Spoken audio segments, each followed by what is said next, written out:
E nós vamos conversar com o diretor do SINSP, o Sindicato dos Trabalhadores do Seguro Social e Previdência Social no Estado de São Paulo, Antônio Carlos Lima. Bom dia, Antônio Carlos. Bom dia, é um prazer aqui estar falando no Jornal Brasil Atual e estou à disposição para poder colaborar. Prazer é nosso. Antônio Carlos, o orçamento de 2022 sofreu diversos vetos do presidente Jair Bolsonaro que acabaram resultando em cortes em diversas áreas, sendo que um dos cortes mais severos atingiu o Instituto Nacional de Seguridade Social, INSS, que perdeu 988 milhões de reais em despesas previstas para o ano, o que é o equivalente a 40% da verba que tinha sido aprovada no Congresso Nacional. Como esses cortes podem afetar o atendimento e o próprio funcionamento do INSS? Foi a cereja do bolo do nosso aniversário, né?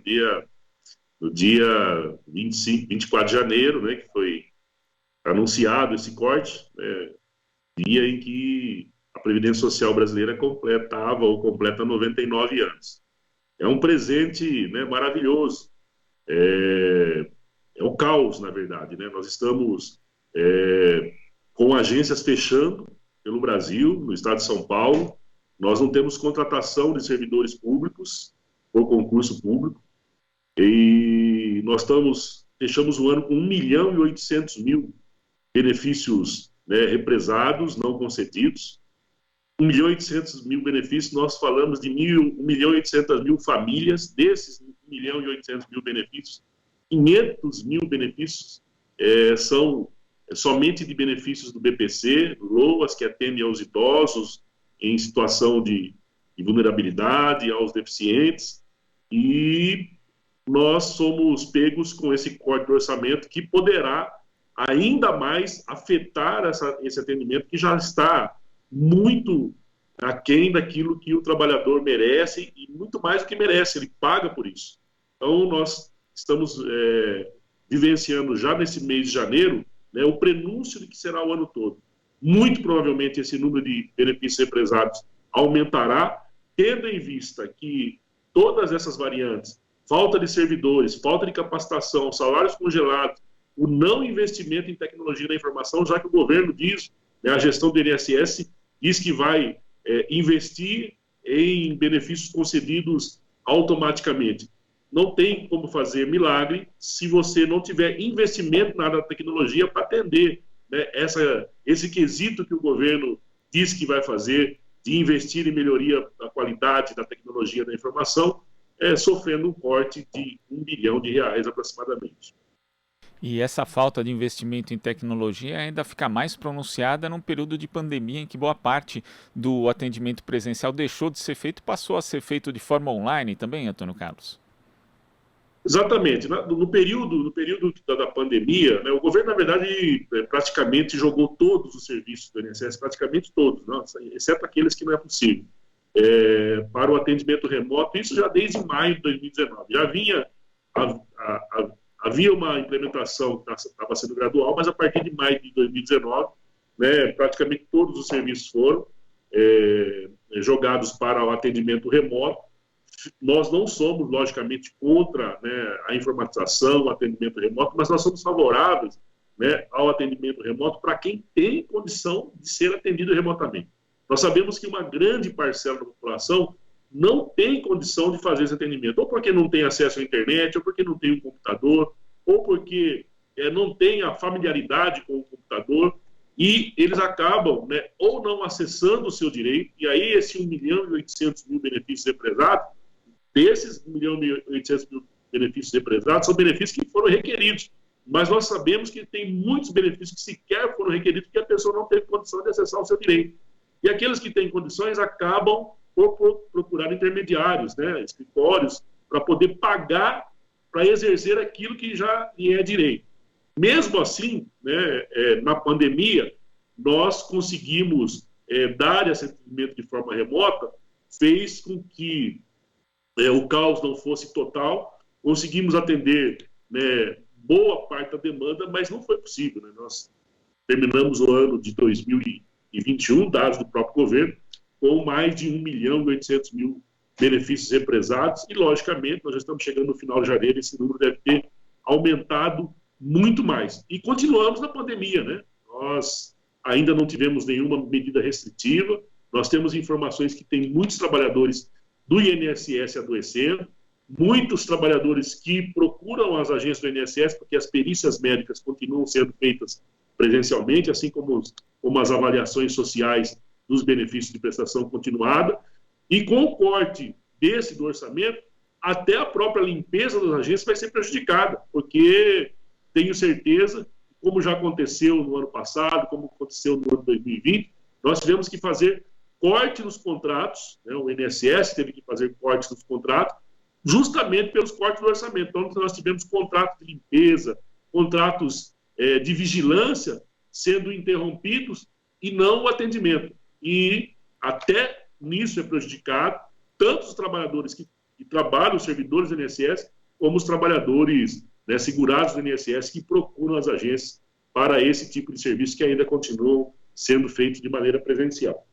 E nesse aspecto é muito grave, né? Porque coloca em risco a saúde não apenas dos funcionários, mas também dos usuários que vão às agências do INSS, muitos deles com a saúde fragilizada justamente por isso estão indo ali. Agora, quais são os outros problemas que os funcionários têm enfrentado no dia a dia, sendo que a estrutura do INSS tem sido estrangulada do ponto de vista econômico, Antônio Carlos?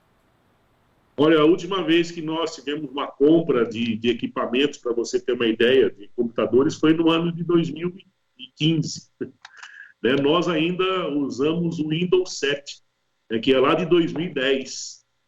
E aí, com essa medida do governo de atender de forma remota, foi possível implantar na casa o trabalho, né, home office. Eu, por exemplo, trabalho em home office. Mas para que eu possa trabalhar em home office, né, a internet sou eu que pago, o equipamento é meu. Se houver uma pane no meu equipamento, eu tenho que pagar. Além do que, essa demanda não diminui. Porque com as pessoas sendo adoecidas, aquelas que têm qualidade de segurado, tanto os trabalhadores empregados quanto os trabalhadores autônomos contribuem com a Previdência Social, eles acabam fazendo mais requerimentos, né, e aumenta a nossa demanda. Muito. A demanda aumentou demais, principalmente nos últimos 2 anos, 2020 e 2021. Aumentou-se muito também a concessão de pensões por morte, porque houve, né, nós estamos agora em janeiro de 2021 com o anúncio de mais de 626 mil mortes, né, confirmadas no país. E aí a gente fica, às vezes, até constrangidos, porque uma pessoa que tem o seu companheiro, a sua companheira que falece, dá entrada numa pensão, já tem aquela dor da perda, mas tem também, principalmente, a dor daquela contribuição mensal, do salário mensal que aquele companheiro trazia para dentro de casa para fazer parte do orçamento, e quando dá entrada numa pensão, por todas essas variáveis, pela falta de servidores, pela ausência de concurso público, por equipamentos obsoletos, uma pensão chega a demorar de 4, 5, até 6 meses para ser concedida. E nós sabemos que tem uma família lá passando necessidade. Nós sabemos também que tem trabalhadores que se afastam, e nós temos regiões aqui no estado de São Paulo que demoram-se até 3 meses para fazer uma perícia médica, para ver se a perícia médica vai reconhecer a incapacidade para o trabalho, para daí ele começar a receber. Tem gente que entra com pedidos de aposentadoria por tempo de contribuição, mas muitas vezes ele já não está mais contribuindo ou está desempregado, precisando do valor da sua aposentadoria, e nós demoramos aí esse período também para poder conceder. Quer dizer, não existe como você melhorar essa situação, não existe como, se você não tiver investimento, não existe mágica, né?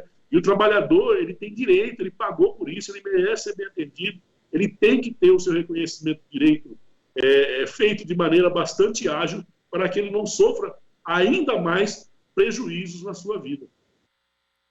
E também falando a respeito disso, da prestação do serviço público, nós temos aí ainda tramitando no Congresso Nacional a PEC 32, da chamada reforma administrativa. Isso ameaça ainda mais o serviço público brasileiro, caso as medidas que estão previstas ali sejam implementadas, Antônio Carlos? O governo vem com infelizmente, essa narrativa, que fizeram parte até de outros governos, de que tem que enxugar a máquina, que os servidores públicos têm privilégios. Na verdade, né, a garantia da estabilidade do servidor público, ela é mais uma garantia para o trabalhador que usufrui do serviço público.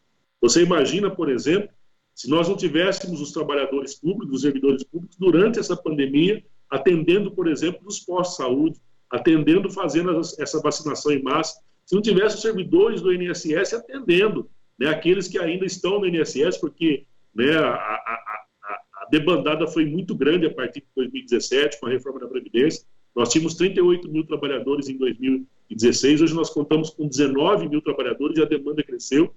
E o governo vem com essa história para poder, né, conquistar a opinião pública, que nós temos privilégio, mas, na verdade, o que está por trás disso, qual que é o pano de fundo disso, é a privatização dos serviços públicos, a precarização dos serviços públicos, e o trabalhador, e principalmente aqueles que são os mais humildes, os menos favorecidos, aqueles que dependem do serviço público, eles cada vez mais tendo menos direitos, menos acesso, principalmente na área da saúde, principalmente na área da educação. O que o governo quer com a reforma administrativa, já está congelado o salário até 2032, né, pela reforma trabalhista, pelo corte de gastos, pelo limite do teto de gastos da União, e sem contratação de servidores públicos, e agora eles querem demitir. É isso que eles querem fazer, demitir trabalhadores, né, na PEC 32, que esse é um ponto mais importante, além de permitir a contratação de empresas terceirizadas. Quer dizer, o trabalhador vai ter que, além do governo pagar para essas empresas terceirizadas prestar o serviço público, o trabalhador, para acessar alguns serviços públicos, também terá que pagar. E aí, gente, isso é uma lástima, é lamentável, é coisa de governo neoliberal, governo que tem visão ultradireita, de que não tem nenhuma preocupação com o trabalhador, que, na verdade, nós estamos sabendo, até pelos números que nós acompanhamos todos os dias, que durante essa pandemia, aqueles que são mais ricos ficaram mais ricos nesse país, e nós temos uma massa de trabalhadores desempregados à margem da sociedade e sequer acesso aos serviços públicos nesse país. Você citou há pouco, Antônio Carlos, o caso das pensões, né, que às vezes a família já passa por uma situação muito difícil por conta de uma perda e acaba tendo um atraso na concessão dos benefícios por conta dessa desestruturação, desse desmonte que está sofrendo o INSS. E tem um artigo aqui no site do SINSP mesmo, do Sandro César, que é presidente da CUT do Rio, que ele mostra o seguinte dado, Antônio Carlos: de janeiro a setembro de 2021 foram concedidas 338 mil pensões para famílias de trabalhadores urbanos, que é 62% a mais do que no mesmo período de 2019, quando foram 209 mil. Isso provavelmente por conta justamente da pandemia da Covid-19. Mas ele cita um exemplo que ilustra bem os impactos que a reforma da Previdência tiveram na concessão de benefícios como a pensão. O exemplo é de uma trabalhadora que contribuiu por quase 15 anos com salário médio de R$ 3.500. Se morreu antes da reforma, deixou uma pensão de R$ 3.500 para o único filho dependente. Já se a morte foi depois da reforma, a média de salário cai para R$ 3.100, porque não exclui os piores salários da carreira, e a pensão por morte para o único filho vai ficar em R$ 1.116, uma redução brutal em relação à regra antiga. Agora tem se falado bastante dessa questão da revogação de parte da reforma trabalhista aqui no Brasil, de se discutir isso. É necessário também, na sua opinião, discutir a revogação de parte da reforma da Previdência, que foi aprovada também pelo governo Bolsonaro? Rapaz, quando eu comecei a ler alguma coisa aqui no programa de governo, né, do Partido dos Trabalhadores, nós poderemos ter revogação de parte da reforma trabalhista, eu perguntei, mas e a reforma da Previdência? E nós sempre dissemos também que nós não somos contra a reforma da Previdência, porque, né, as variáveis mudam. O que não se poderia ter feito é aprovar uma reforma da Previdência, com a emenda constitucional 103/2019, da forma como ela foi feita. Nós temos muitas maldades embutidas nessa reforma que as pessoas não estão se dando conta.